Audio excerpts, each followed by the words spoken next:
revolutionized how dynamic gameplay is going to happen. And now we were able to build a massive zone where we could really play to the strength of our dynamic content. Ember Isle is the ancestral home of the Kalari elves. It's also the place where Maelforge was imprisoned 1,500 years ago within his lair in the volcano of Carcera. People will get really excited about Ember Isle because it is specifically designed for level 50 players, the sheer variety of things to do, and Guardians and Defiance will have new stories to explore. The Guardians are heading there not quite knowing what to expect of the Far Clan dwarves, and the Defiants are heading there trying to retake the home of the Kalari. Ember Isle is actually the largest zone we will have ever made, and it is just stunningly beautiful. Ember Isle is a big project. And we were looking at all kinds of weird reference from all different jungles and all different cultures of our history and seeing what we can really do to make this come to life.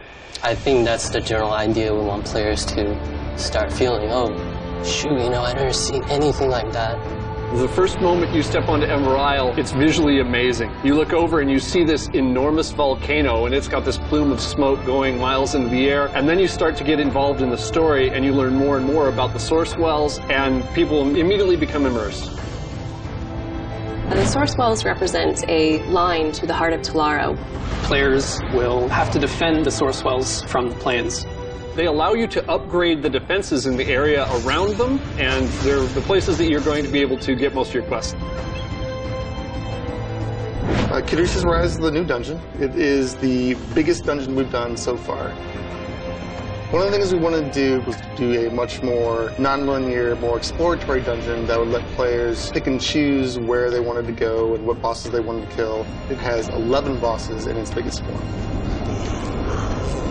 While players are playing the Ember Isle content, they'll be constantly working towards new rewards that we're adding.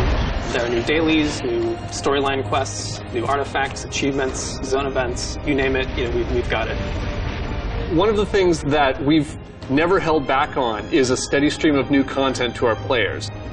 We continue to funnel out more content than anybody in the MMO space. We're doing that again with Ember Isle.